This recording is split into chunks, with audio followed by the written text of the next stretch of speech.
আচ্ছা, শ্রীকৃষ্ণের শ্রীমদ্ ভগবদ গীতাকে খুব তাড়াতাড়ি আমরা এই চ্যানেলের মাধ্যমে খুব ভালোভাবে এক্সপ্লেনেশনের সাথে বুঝবো, কিন্তু তার আগে আমাদের জেনে নিতে হবে শ্রীমদ্ ভগবদ গীতা শব্দের অর্থ কী।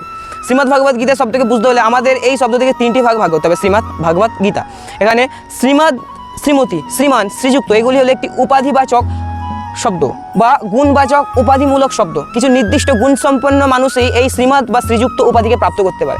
সেই গুণগুলি হলো জ্ঞানবান, অর্থবান, চরিত্রবান, বলবান এবং দয়াবান। এই পাঁচটি গুণসম্পন্ন ব্যক্তি শ্রীযুক্ত বা শ্রীমদ্ উপাধিকে প্রাপ্ত হতে পারে। এরপর ভাগবত, ভাগবত কথার অর্থ হলো ঈশ্বরীয় বা ঈশ্বর। গীতা, গীতার অর্থ হলো একটি গীত, গান বা জ্ঞান।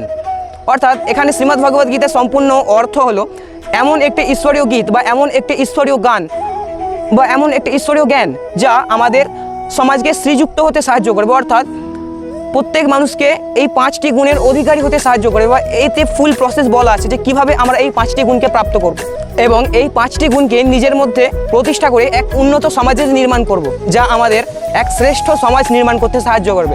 শ্রীকৃষ্ণ এই উদ্দেশ্যেই আমাদের শ্রীমদ্ ভগবদ গীতা দিয়ে গেছে। লাল কাপড়ে জড়িয়ে ফুল দিয়ে পুজো করার জন্য আমাদের শ্রীকৃষ্ণ শ্রীমদ্ ভগবদ গীতা দিয়ে যায়নি। আর তুই তামার মূর্তি তৈরি করে শ্রীকৃষ্ণকে বাচ্চার মতো ট্রিট করার জন্য আমাদের শ্রীকৃষ্ণ শ্রীমদ্ ভগবদ গীতা দিয়ে যায়নি। অর্থাৎ শ্রীকৃষ্ণের ভক্তি করতে হলে শ্রীমদ্ ভগবদ গীতার অধ্যয়ন করা এবং শ্রীমদ্ ভগবদ গীতাকে সমাজে প্রচার করার মাধ্যমে উন্নত সমাজ নির্মাণ করাই একমাত্র হরিভক্তি।